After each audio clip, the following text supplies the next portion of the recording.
Jeffrey is a racist. For some reason, he just hates people who believes in God. Now, of course, there's some normal atheists, but Jeffrey is a hater. He spends his time on Reddit and in the YouTube comment section swearing at people. God doesn't exist.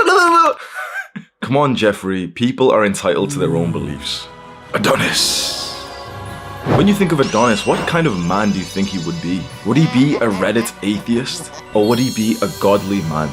Wouldn't a man like Adonis raise his children in a way to fear God? Wouldn't he prefer to have a woman whose whole community believes in God and follows a structured system to live their lives by? Adonis is a man of values and he gets that from his religion.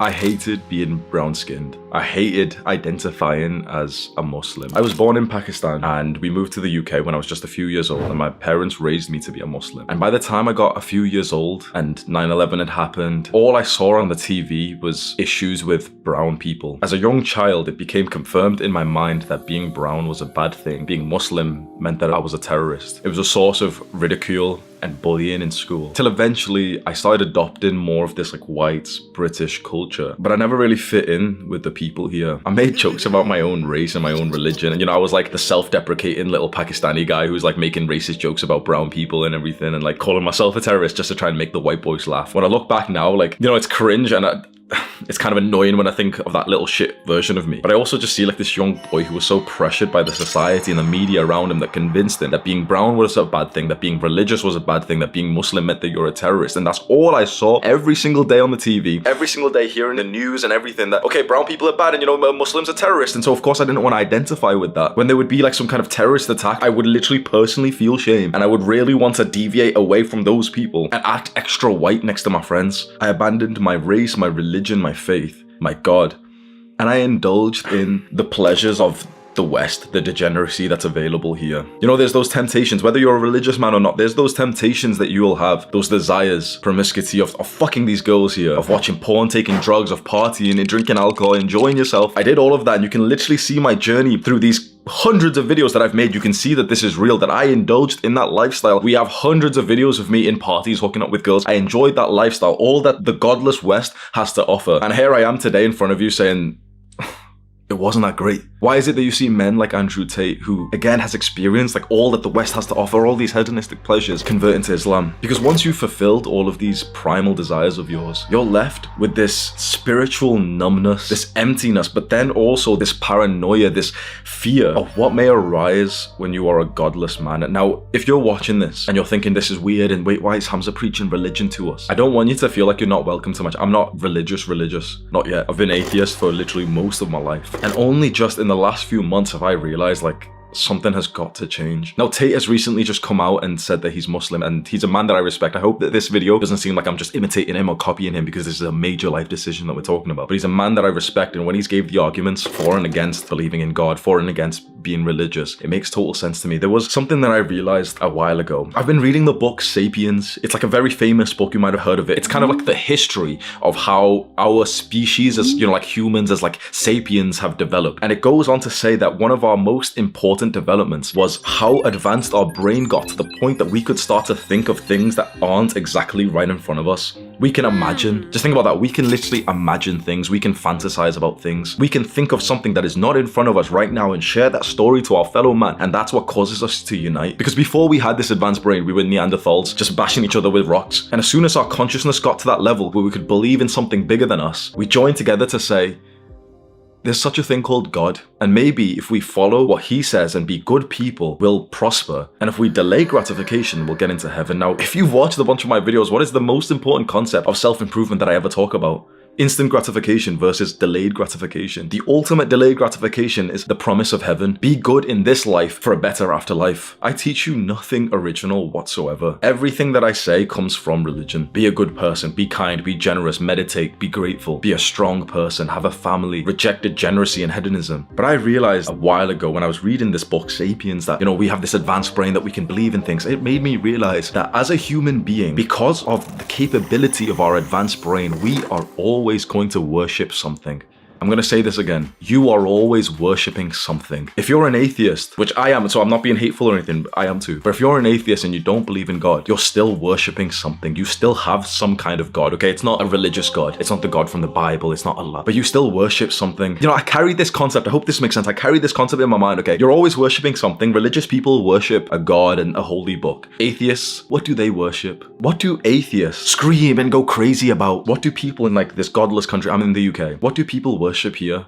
Rappers, gang members. If you're uncertain about that, you can search on YouTube right now, search for some rapper and write concert at the end of it. And you will see all these people crazy, oh my God, oh, that's the guy, oh, I listen to. He is their God. When you live in a godless country, you're still being given people to worship. Now the issue is the person that you're worshipping isn't this holy, almighty power. It's not like this force of good. It's this random fucking thug degenerate who's got women twerking in his music video and he's talking about stabbing people and taking drugs. And maybe you've known this already because I've kind of known this for a while. So what's the new revelation that I've had? Well, I am quite certain that this is how these countries will fall. Once you start to open your eyes to this possibility that the country that we are in doesn't always have to stay safe. There's countries out there right now that are in a middle of a war. Now, I've lived in the UK, and maybe you're in the UK or some country in the West, which seems relatively safe. We've never had a war in our lifetimes on our own soil. The thought of being dominated by a different country, if you live in the UK or the US, it seems no, that wouldn't happen because, yeah, the America's really, really strong. Is it? Because the people here are weak. There's no doubt about that whatsoever. The people here are weak. The people in the West are weak. There's no families. There's no reasons for a man to be strong anymore because there's no families. There's no, like, I hate this term, there's no good women. All the women have fallen prey to like the evil propaganda telling them to devalue themselves. Religion tells women to value themselves so highly and tells men to value women so highly that you keep them in this almost this state of like semi-worship. And the godless West tells women to degrade themselves to the point that they literally lose their value because it tells them that purity is not an important thing. Every single man, if he is totally just, you know, you could be watching this disagreeing with me right now. You could be some male feminist. If you just stay silent, don't ever speak about this to anyone else. But if you just see how you feel at the thought of a woman being godless and sleeping around and enjoying the hedonism of the West. If you think of your future wife getting dicked down by chads and she matched with this guy on Tinder, it gives you this gut feeling of pain. Inside of every single man is this gut feeling of pain that a godless woman, it's not right, it's not attractive, it's not what we want. But outside, because of this propaganda, because of this pressure, that I have this fear of being cancelled by speaking about this right now. Oh, you go girl. Oh, don't be sexist, don't be misogynist. Piers Morgan saying this to Andrew Tate, like, oh, that's misogynist. Tate just said this in a recent podcast of his, that Islam is a cure for degeneracy. I can't think of any other better cure. I honestly can't.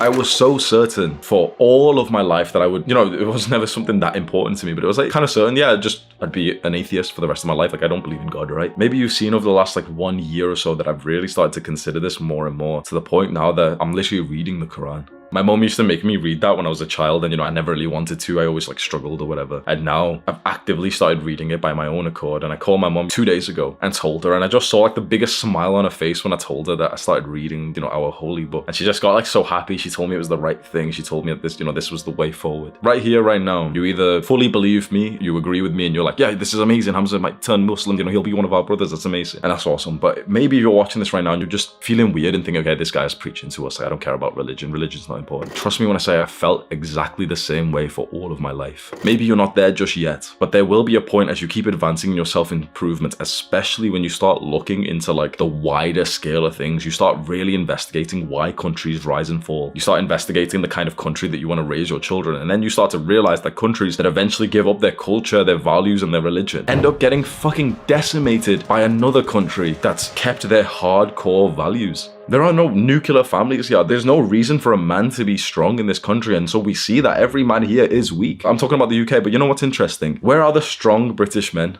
In Spain, in Dubai. The most successful, most wealthy, the hardest working guys here in the West, they make their money and then they go to a different country. So these countries can't even retain like the strong men who would have kept societies like this balanced. The strong men of these countries don't even want to stay here. If you ask these people right here, right now, would they fight for this country? They'd look at you weird. They would literally look at you with ketamine around their nose right now, looking at you like, oh, what are you talking about? Oh, just pass us the packet, lad. What are you talking about? Let's go to the pub, lad. I'm just having a wank. If you feel safe right here, right now, in these countries, I am sure that you have not opened your eyes to the brutal truth, the brutal facts that are happening around the world. I made a video which was my most uncensored, most brutal, most important video yet. It's titled TikTok is Worse Than You Thought. If you haven't seen that already, I highly suggest you watch all of that. It's not like a normal anti-social media video. I really show you the research that shows that TikTok is the greatest weapon of war that we've ever experienced. TikTok is literally more deadlier than any nuclear weapon that we've ever devised. Once you look at the research of that and you see the country behind that, and you see that countries right here, right now are preparing for war whilst your country celebrates degeneracy.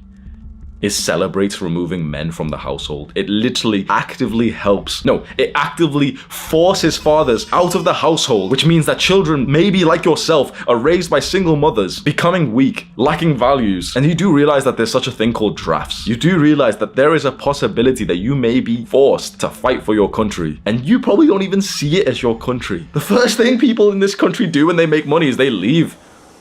There's two music videos that I've watched recently. I don't watch this kind of bullshit content, but there was two that my friend Sam kind of told me to watch. One of them, you can go and have a look right now. It's called Messy in Heaven. And it's made by like some random girl who's she's saying that Jesus took cocaine. Like, you know, it's some fucking degenerate shit. It just shows her and her friends like enjoying themselves, drinking, taking drugs, out in parties. Bro, when I tell you right now that that music video is such an accurate depiction of a night out in British culture, where these people will come in early, start drinking, then go out and start smoking in the middle of the rave, and they're all fucked up and stuff. This is what the people are doing here. That's like what godless young people do. And then there was another video that Sam showed me. It was like some random rapper. Just, you know, like some American rapper with like a bunch of like jewelry on and everything. He's got like girls twerking around him and everything. You know, it's just a stereotypical like rap song. If that guy walked through the street and people knew he was there, he would be bombarded. All of his worshippers would go and like kneel before him. Some random rapper. When they do concerts, people literally kneel before them and like girls throw their... Is that your future wife? Throwing her bra to this rapper. Is that going to be your future wife in this country? Oh, but I just like going to concerts to dance with my girls. Some random rapper has your future wife's bra. If you've read the book Hard Times Create Strong Men, you're already panicking at this global state of affairs. And if you've not read that book right now, maybe your eyes are still closed and maybe you think that I'm some weirdo. All those guys who don't understand this concept have probably clicked off the video and thinking, yeah, but Hamza's gone crazy, whatever. If you haven't already, the book Hard Times Create Strong Men by Stefan Ernio is a 10 out of 10 must read, and you must start reading it now. If there's one thing I can command you to do, if you have any like level of like adherence to what I say, if there's one thing I can make you do,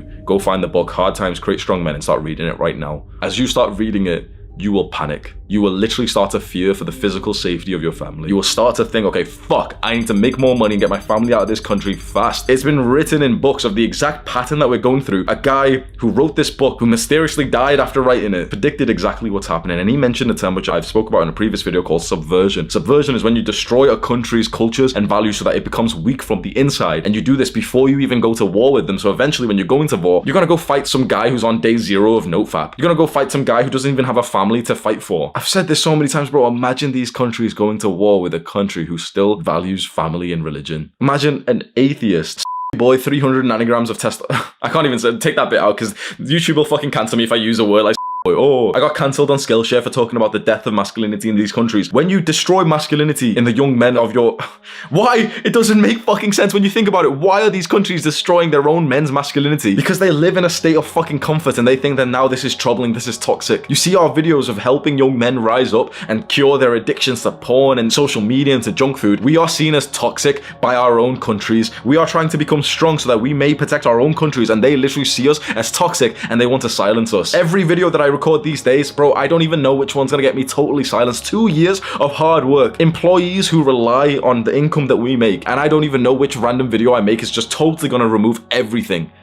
How crazy is that? YouTube is a Western company. I think it's like a US company. And it sees content from guys who are trying to make these countries stronger. And it will literally silence you. We've got to the state of affairs where companies and people and leaders in these like Western godless countries aren't even supporting their own country. And so of course, when you see a strong, successful man being silenced, being hated on, being called toxic, where do you see them all go? They don't stay in these fucking countries anymore. You see Tate just move over. Like, you know, he was started in UK, then he moved over to Romania, then he's moved to Dubai. I'm going to Dubai. You see Iman move to Dubai. Bro, everyone's moving east. Every smart, rich person is moving east. And literally, they're all moving to a Muslim country. Why? Think about that. These guys are probably your role models. All of your role models are moving to a Muslim country. And all of the broke guys are still going out to the pub. And you see them like lying down on the floor, on like, you know, the gritty, dirty floor at the end of a night out. Like, oh, I'm so fucked, lad. Oh, I had too many Jaeger bombs, lad. You know, there's countries, because of religion, that totally inhibit, especially the sexual, just freedom, but just the sexual freedom of their young people. Islam restricts that. Islam restricts the sexual freedom of the young people there. You only get to have sex and you only get to experience the opposite sex once you're about to get married, and guess what happens then? A young Muslim guy and a young Muslim girl, since they're restricted from being able to, date or have sex or anything, they're focused on being productive, good citizens. In an enforced Islamic country, people go through the school system focused on their studies, and so they produce some top-level doctors and engineers, and their country gets stronger. Here, what happens through the school system here? If you're in the UK or the US, what happens during school? Sure, there might be some nerds who are focused. Even then, think about it. Those people are demonized. Like, the person who's actually focused in school is demonized and called a nerd. Like, I just call this guy a nerd, bro. But for the majority of people in the school system, the new generation of workers who are supposed to defend the country, they're too busy thinking, oh, has she replied? Oh, he just fucked me and now he's not replying anymore. Think about how much of their brain power is being taken away by the openness of the sexual revolution here, bro. Kids are having sex at age 13 here. Do you really think they're focused on their studies? Do you really think this country is going to produce the best workers that it could do?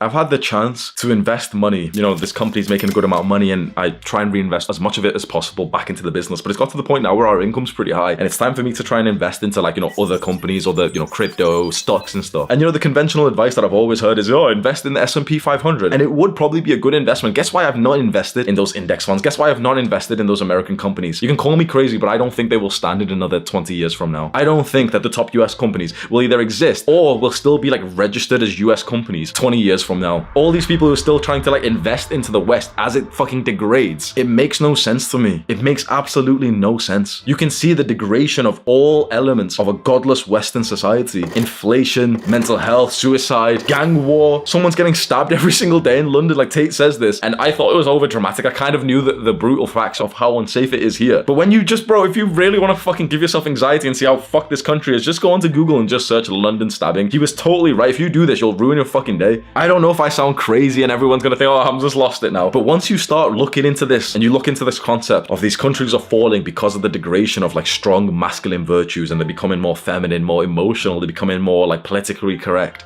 which is weakness. And you start to think, okay, well, every part of society is getting worse with this. And then you see the rise of strong countries that are still enforcing hard fucking disciplined rules. We always thought China was crazy. You always used to hear, oh, China's they've banned social media and they've done this and they've done this. We thought, oh yeah, they're so crazy. Why don't they just allow people to go onto Facebook? This is why. They don't want Western degeneracy to infiltrate their culture there. I don't even think it's enough to just have good values and be a good Muslim in this country. I really don't, because I see... This might get me fucking hated by the Muslim community, but bro, honestly, a lot of Muslims in these countries are not even Muslims. They're just fakers. A lot of the girls who have been raised by good Muslim parents eventually get so fucking brainwashed by their friends and the school system and by TikTok and stuff that they turn into sluts. They won't have sex, but they will suck dick, and it seems fucking vulgar. I promise you that this shit's happening. And 100% this sounds contradictive coming from someone who's indulged in the degeneracy here. Yo, this is the case with me experiencing these things, fucking around, enjoying the drug culture, the party culture here, and then transforming and telling you don't do it. And you can say to yourself, wait, but this guy's done it, so how is he telling me not to do it? Well, the only way that I could tell you not to do these things, for example, to not continue playing video games, to maybe reconsider being an atheist, maybe don't take drugs, and maybe don't be so sex obsessed with the women here, because I've done them myself and I'm speaking from experience. How interesting is that you are seeing the rise of strong men who are from Western countries, who have indulged in every pleasure that the degenerate Western world has to offer, and you are seeing these men take a big step away from the Western world and telling you it's not even that great. You're literally seeing guys who've indulged in everything and they're telling you that it's not that great. Now I'll speak directly to the Muslims who are watching this, the young Muslims who might have some kinds of temptation right now. I can empathize with you, especially if you live in countries like this and all you're seeing is just ass every day. Ass on TikTok, ass on social media. Your school teacher's a stripper because that's, oh, well, sex workers. Your school teacher's got a fucking OnlyFans these days. Oh, but we've got to support sex workers. As a young Muslim man, you're being sold sex and the temptation will keep increasing. Hopefully you can see a man like me, maybe a man like Tate, and just think these guys have indulged in that and they're literally still telling you that it's not worth pursuing. I've started reading the Quran and maybe you should too. Click and watch this video right now, do the hard work, especially when you don't feel like it. Mwah.